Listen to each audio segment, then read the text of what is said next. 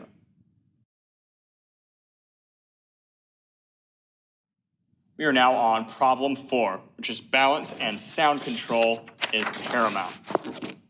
Seems like a pretty obvious thing to say, but as much as we spend in marching percussion teaching the drum line how to control the volume of every single note and focusing on open sounds versus closed sounds, we need to be teaching that same attention to detail in the drum set.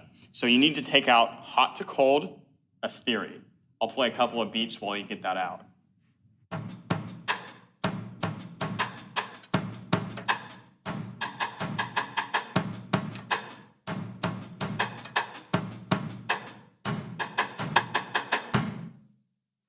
So, hopefully you've gotten that out by now. We are on hot to cold, a theory. So you see that it is grouped in the columns. We have instrument / sound, and then we have 3 different temperatures, cold, medium, and hot. The theory is that we are going to treat the drum set like a stove, where on a stove we go from 1 where it's cool, 5 is medium, and then we get up to 9 is hot. We need to start to learn what are our cold sounds on each instrument, what are our medium sounds, and what are our hot sounds, so that we are able to adjust not only our volumes, but also our timbres and sounds to match the rest of the musical ensemble. So you'll see that underneath bass drum, we have cold is heel down, will give you a sound like this. Medium is heel up, unaccented. And hot would be heel up accented, where you're using like the full weight of the leg. Next on toms, cold, like a good cold sound would be like, all right? Then we have medium is accented. Now in my experience in marching percussion, when you need to go up another level of temperature on the toms, that generally means that you just need to play more dense rhythm. So something like that. Next we have snare drum, where our cold sound is a rim knock. Our medium sound is unaccented with the stick. Then our hot sound would be a rim shot. Cool. Next we have hi-hat. Our cold sound would be with the tip of the stick close to the bell, like this. And this is our default just playing grooves sound. We then have our medium sound, which is shank of the stick, like this. That's going back between medium and cold. And then our hot sound would be open, which is either, or if we're playing like something like this. Next we have ride cymbal, similar to the hi-hat, where we play a cold sound with the tip of the stick. Our medium sound is going to be shank of the stick, where it sounds a little more washy, a little more crashy. And then our hot sound would be the ride bell.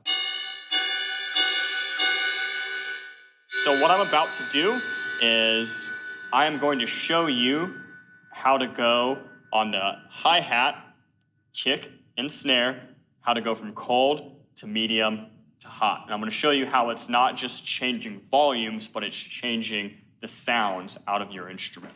So here I go. This is cold, medium, hot on the hi-hat. 1, 2, ready, go.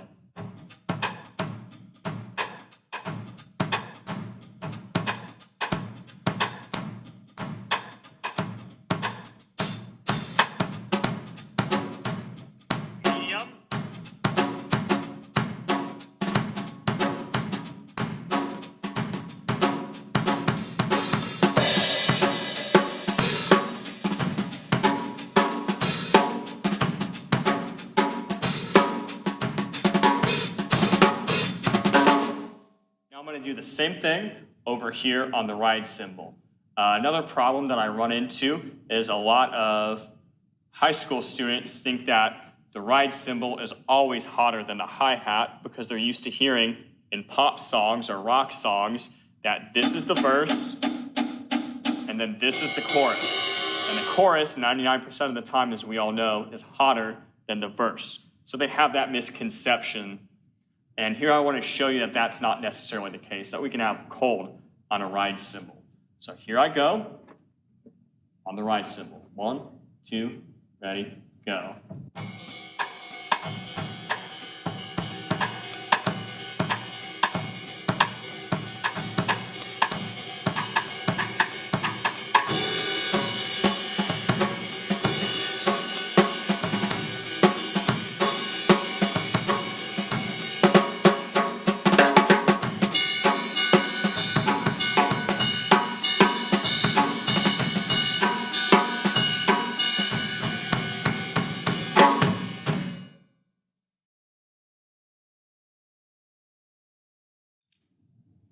All right, here we go. This is problem number 5, is that drum set players tend to run out of things to play very quickly during mallet technique and scales time.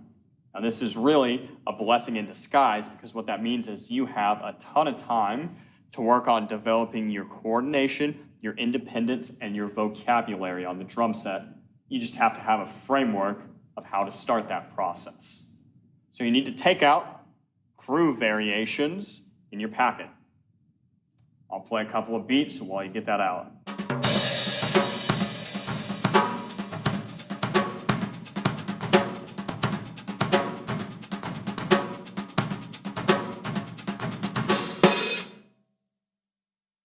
All right, so here we are on groove variation. So you see at the top of the page, it says stock beat, which sounds like this.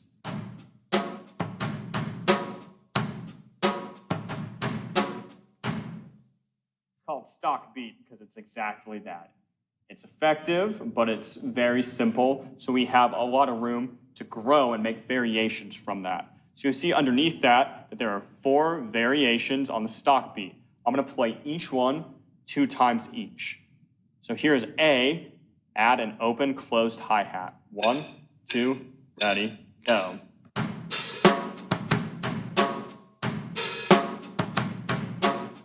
Letter B, here's letter B.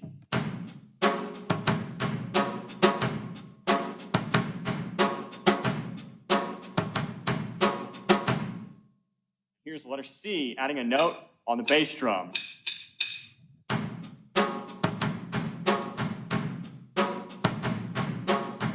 Here's letter D, subtracting a note from the bass drum, and ready, go.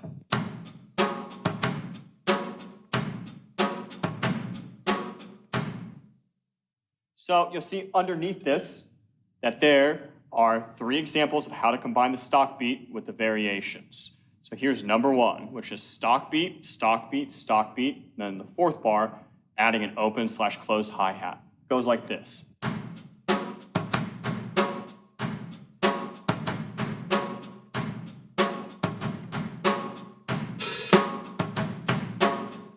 Here go number 2, and 1, 2, ready, go.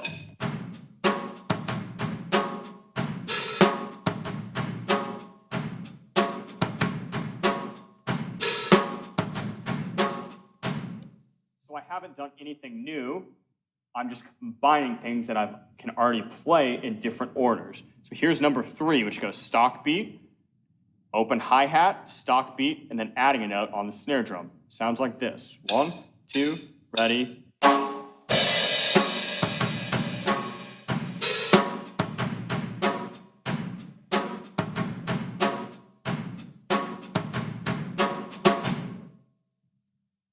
Now, underneath this, you'll see that there are other variations on the stock beat. Things like playing a quarter note on the right hand instead of 1/8 notes. So I'm going to play each of these 2 times through. You can kind of follow along and see the small variations and how we take a simple thing and, similar to the hot-cold theory, we're finding different heats on the stove or different flavors. So here we go. This is with quarter notes on the hi-hat. 1, 2, ready, go. Next one.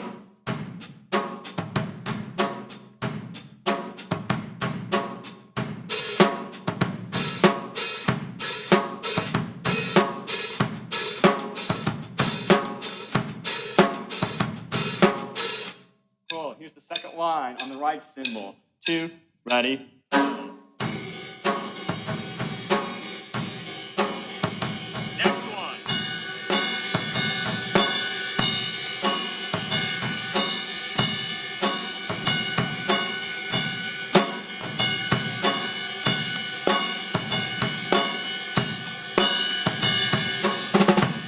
go. And next line are paradiddle variations. This will take you a while to work on your own. The first one doesn't sound great, but it gets us where we want to go in the end. So here's the third line, paradiddles on the hi-hat. And 1, 2, ready, go.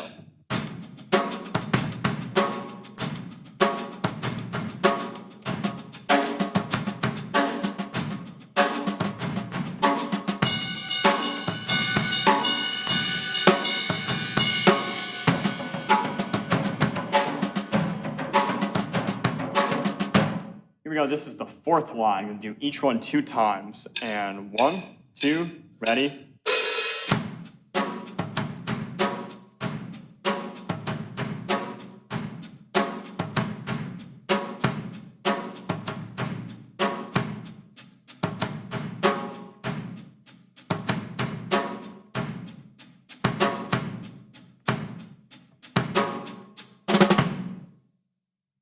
Those are all variations on the stock beat, which is again boom, crack, ba-boom, boom, crack, boom, crack, ba-boom, boom, crack. Now, is every one of those variations great and something that you should play? Maybe, maybe not, because maybe you like certain things that I don't, and that's okay, and that's part of coming up with your own sound throughout time, is you decide, I like this, I don't like this. And it's okay if what you like doesn't match up with everyone else. That's a cool part of playing drum set, is you get to slowly figure out your own voice. So you can work on all of those variations and mix and match in any order until you start to come up with something that makes people groove and that you like how it sounds. All right, everybody, turn the page. We are now on groove variation combinations, which is where we take what we established in the previous page, but we start to make some more music out of it. It's less of a coordination and groove construction exercise, and we start to bridge it towards playing what actual music sounds like. So step 1 is we play a groove for 3.5 bars. In the 4th bar, we play a fill on counts 3 and 4. And like most good fills, we're going to end that, the crash cymbal, and a bass drum on count 1. Now, every fill doesn't have to do that, but I always tell my students that until you come up with a really good reason to do it otherwise, just do what I'm telling you. Eventually you'll get to a point and you'll go, I don't want to release on count 1 with a bass drum and a crash cymbal, and it'll sound good, but until that point, just do it. Trust me. All right? So here's what this sounds like. Here's step 1. 1, 2, ready, go.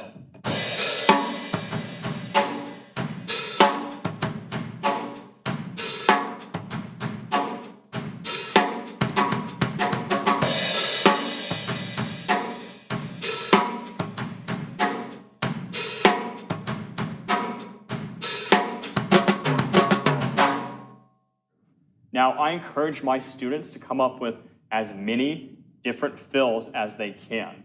Nothing is more boring when listening to a drum set player that only knows like the same 4 fills and they play them over and over and over again. Now, it's not going to all be great when you are figuring out new fill vocabulary, but that's okay. Allow yourself and or your students the freedom to experiment with new fill vocabulary, much the same way that we allow our mallet percussionists to experiment with new stroke types or new arpeggios or new types of scale. It's not all gonna sound great, and that's okay. So now check it out. We're going to step 2, which is the same as step 1, but after we play 4 bars of the stock beat with a fill at the end, we then go into a variation so that way we have 4 bars with a fill at the end, and then the next 4 bars is a different groove. It's going to start to sound a little bit more like music, which is the point. So here we go. This is step 2. 1, 2, ready, go.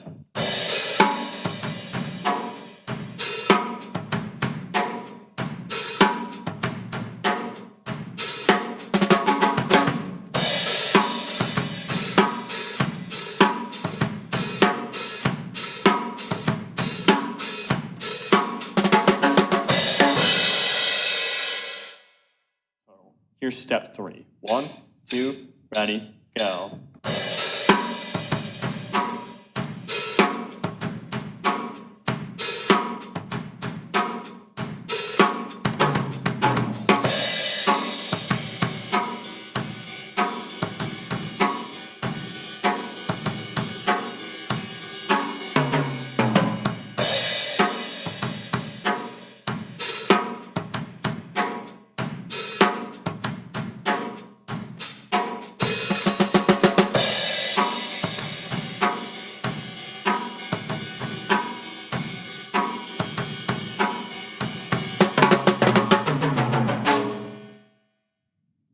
So we finally arrive at the bottom of the page at step 4, which is the same strategy as the remainder of the page.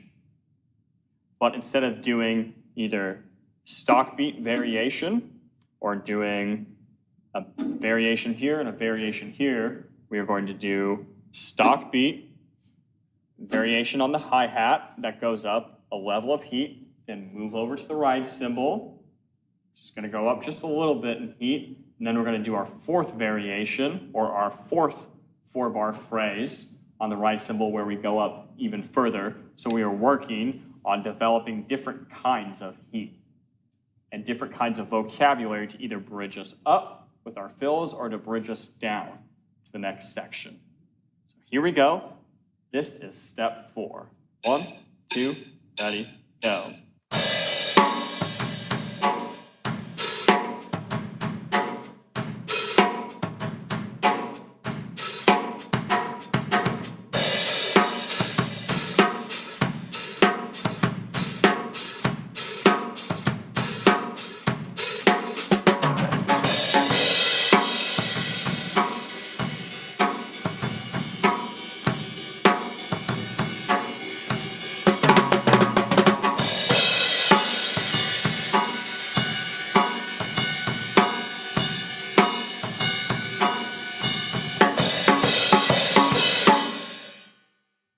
So what's about to happen is Dr. Summerlin is going to come back on, and I'm going to show you how to take really everything we've done so far in this clinic and how to tie it together.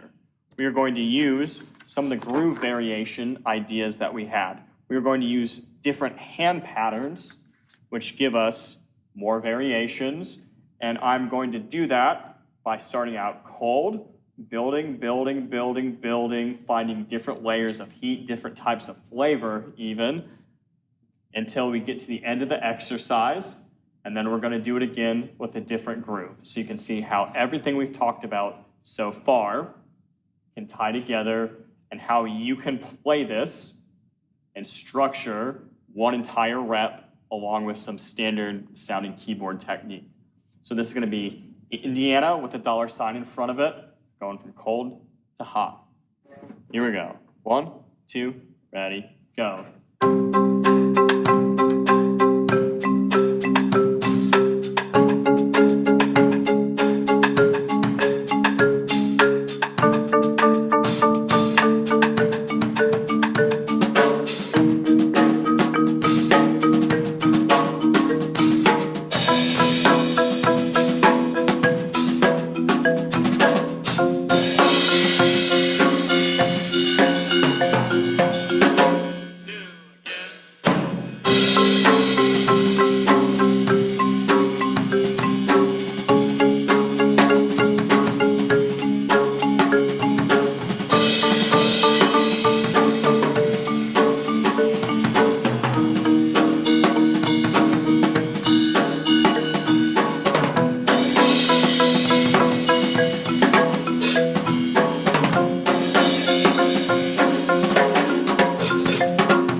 All right, there it is. Hopefully at the end of this clinic, you feel like you better understand how to teach or how to teach yourself how to fix the 5 common problems I often run across when teaching drum set in front ensemble setting, which is reading is mandatory, the drum set isn't always in charge of tempo, show music must be played exactly the same way every rep, balance and sound control is paramount, and lastly, that drum set players quickly run out of things to play during exercises.